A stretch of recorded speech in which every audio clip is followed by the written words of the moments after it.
Oi, pessoal! Como é que vocês estão nessa semana? Tudo bem? Eu continuo com saudade de vocês, tá? Só pra dizer. Hoje, a nossa leitura do Evangelho é do capítulo 10. Bem-aventurados os que são misericordiosos. E a gente vai falar especificamente sobre o argueiro e a trave no olho, que são os itens 9 e 10. Para a gente começar, então, nosso estudo do Evangelho, eu vou ler para vocês o que diz o item 9.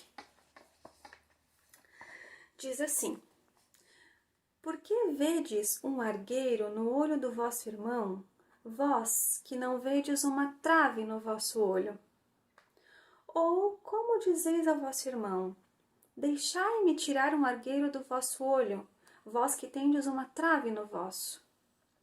Hipócritas, tirai primeiro a trave do vosso olho, e então vereis como podereis tirar o argueiro do olho do vosso irmão. São Mateus, capítulo 7, versículo 3, 4 e 5. Então a pergunta é mais ou menos assim, em outras palavras, né? Como é que você vê um cisco pequenininho no olho do vosso irmão, enquanto não vês uma viga, um tronco grande de madeira no teu próprio olho? E aí só com isso a gente pode fazer várias reflexões, né? A gente pode pensar um pouquinho nisso. Então, primeiro, né, a gente consegue rapidamente julgar, ver as mínimas imperfeições nos outros, enquanto que a gente tenta ignorar, fechar nossos olhos para as nossas próprias imperfeições. O quanto que é fácil, né, para a gente julgar o outro, esquecendo que às vezes as nossas imperfeições, elas são muito maiores, muito mais significativas do que as imperfeições que a gente aponta nos outros. E às vezes a gente passa um tempo gigante da nossa vida, perdendo tempo, na verdade, né? Olhando para fora, olhando externamente, olhando para o outro. Quando a gente sabe, né, que o aprendizado, a nossa evolução só se concretiza quando a gente olha para a gente, quando a gente olha para dentro. Quando a gente começa a se conhecer, começa a se reparar, a se ver, né? E aí traz no texto, né, a necessidade de primeiro nós nos aperfeiçoarmos, buscarmos o nosso desenvolvimento, a nossa reforma íntima, a nossa evolução, tirando primeiro a trave dos nossos olhos. Para que daí sim, com muito amor, com muita caridade, a gente possa pensar em ajudar o outro com as nossas imperfeições. Com as imperfeições dos outros, né? Outra coisa que a gente pode refletir, que eu pensei nesse texto, as nossas intenções. Né? As nossas intenções também falam muito de nós. Quando eu estou apontando para o outro, eu estou apontando com amor, com a caridade necessária? Eu estou de fato preocupado com o outro? Ou o que me move é a raiva, o ódio, a intolerância, o ciúme, o orgulho, o egoísmo, para fazer o outro sofrer um pouquinho? Qual que é o meu estado íntimo? O que vai dentro do meu coração quando eu aponto para o outro?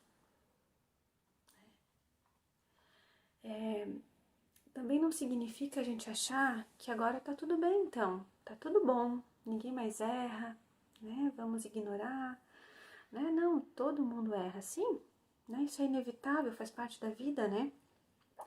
Mas o que a gente tem que pensar é que cada um vai responder pelas suas próprias atitudes. Então, qual que é a real necessidade? Tem necessidade mesmo da gente apontar o argueiro no olho do outro?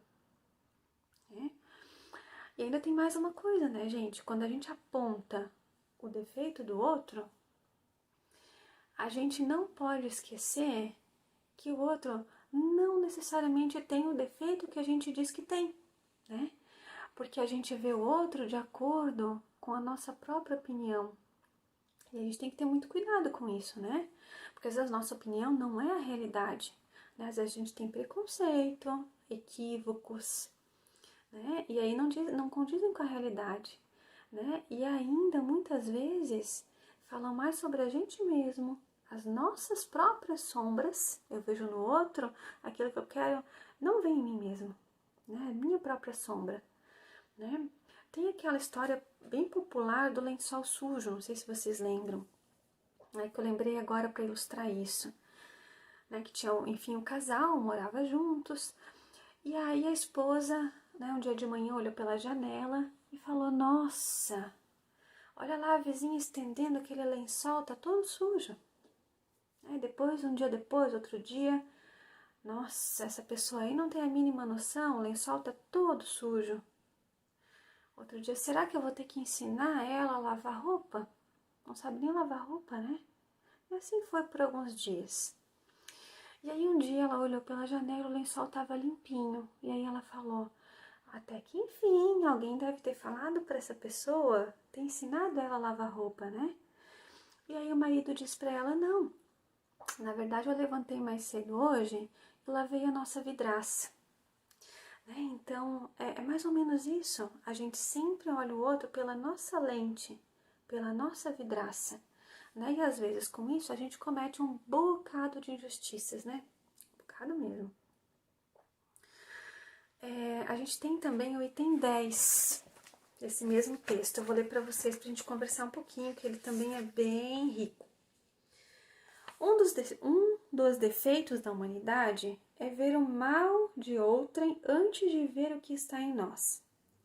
Para julgar-se a si mesmo, seria preciso poder se olhar no espelho, transportar-se de alguma sorte para fora de si e se considerar como uma outra pessoa, perguntando-se: que pensaria eu se visse alguém fazendo o que faço? Incontestavelmente, é o orgulho que leva o homem a se dissimular os próprios defeitos, tanto no moral como no físico. Esse defeito é essencialmente contrário à caridade, porque a verdadeira caridade é modesta, simples e indulgente. A caridade orgulhosa é um contrassenso, uma vez que esses dois sentimentos se neutralizam um ao outro. Como, com efeito, um homem bastante vão para crer na importância de sua personalidade e na supremacia de suas qualidades pode ter, ao mesmo tempo, bastante abnegação para fazer ressaltar em outro o bem que poderia eclipsá-lo, em lugar do mal que poderia realçá-lo? Se o orgulho é o pai de muitos vícios, é também a negação de muitas virtudes. Encontramo-lo no fundo e como móvel de quase todas as ações. Por isso, Jesus se dedicou a combatê-lo como principal obstáculo ao progresso. E aqui a gente também tem mais uma riqueza de reflexões para fazer, né? Se a gente pudesse ver de fato os nossos atos, os nossos pensamentos, com isenção, né? Como se fosse uma outra pessoa, sem os nossos sentimentos, as nossas emoções, como que a gente se julgaria? Né? Que pensaria eu se visse alguém fazendo o que faço? Se alguém fizer isso comigo, como é que eu me sentiria? Como é que eu reagiria? Então é um ótimo exercício. É um exercício que a gente pode fazer diariamente. Usar toda essa nossa capacidade de análise, de julgamento para com a gente mesmo. Né? E aí, primeiro, conscientemente, a gente vai se analisando, né? Vendo onde é que a gente pode melhorar. E depois a gente pode trabalhar isso na gente, né? Trabalhar isso com a gente mesmo. E aí o texto traz o orgulho, né? Novamente o orgulho fazendo parte dos nossos estudos, né? Então aqui fala o orgulho que induz o homem a dissimular para si mesmo seus defeitos. É o pai de muitos vícios. O orgulho é também a negação de muitas virtudes. E aí a parte que eu acho fantástica. Ele se encontra na base como sustentação e como móvel de quase todas as ações humanas. Né? Por isso Jesus se empenhou tanto em combatê-lo, né? Relacionando isso com o nosso tema de estudos, a obsessão, a gente pode ver que tem íntima relação, né? Vendo orgulho, né? Negação de muitas virtudes, pai de todos os vícios, né? Na base, como móvel das nossas ações, é uma das nossas maiores brechas morais, né? Uma das nossas maiores imperfeições. E a gente sabe E a gente está estudando isso, né? Que a obsessão sempre se instala por meio de uma brecha moral.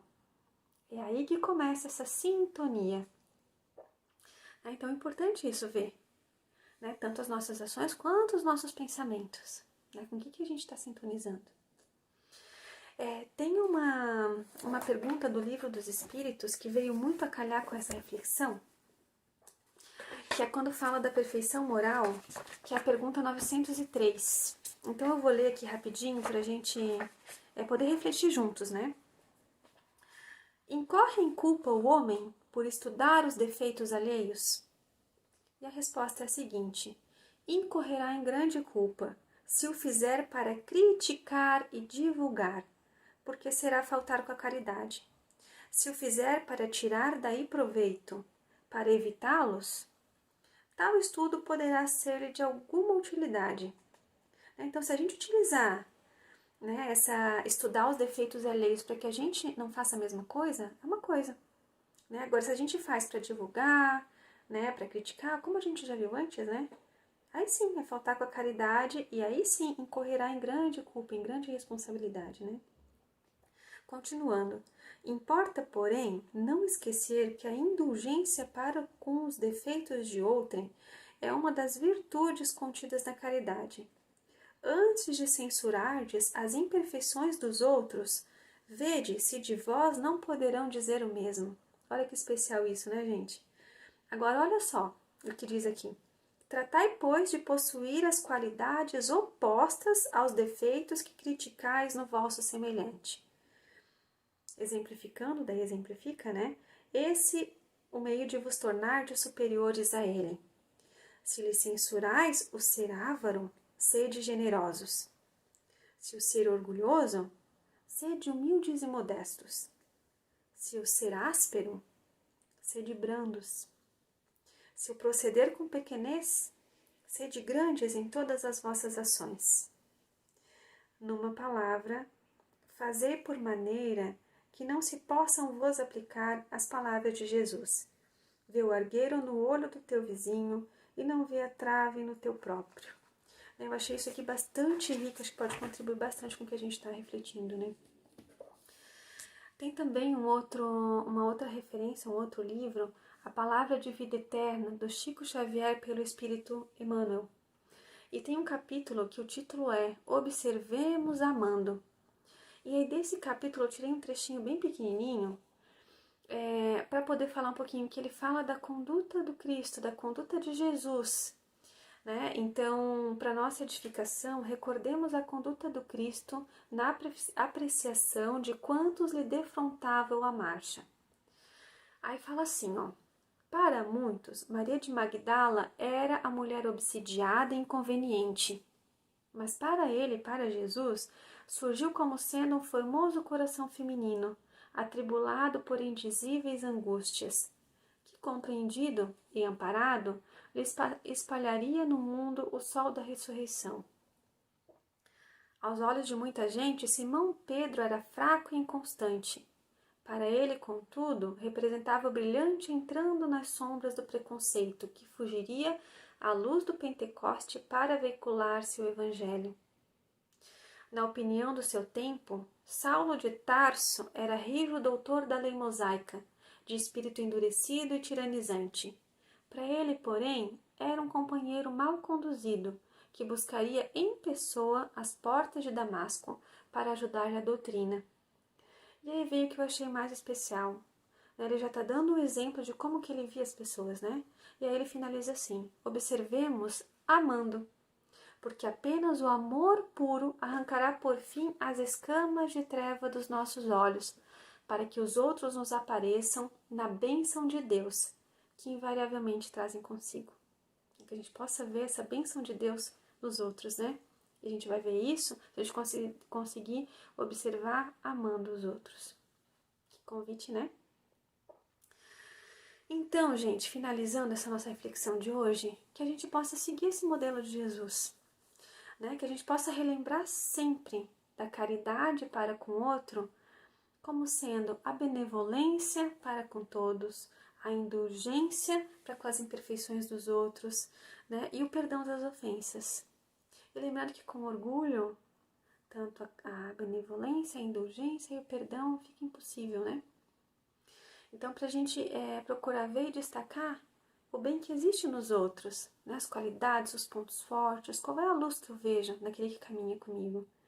Aí a gente pode deixar essa nossa exigência, o nosso julgamento, a nossa crítica para nós mesmos. Na nossa luta contra as imperfeições morais que a gente tem e carrega com a gente, né? Para que a gente consiga o nosso autodesenvolvimento, a nossa evolução. Esse texto, para mim, é mais uma vez um convite ao autoconhecimento. E a gente volta de novo ao orar e vigiar, né? Então, gente, por hoje é isso. Eu sei que esse texto, ele propicia muitas reflexões. Então, se vocês quiserem compartilhar um pouquinho das reflexões de vocês ali no grupo, a gente também agradece, tá? Um beijo grande para vocês. Até semana que vem.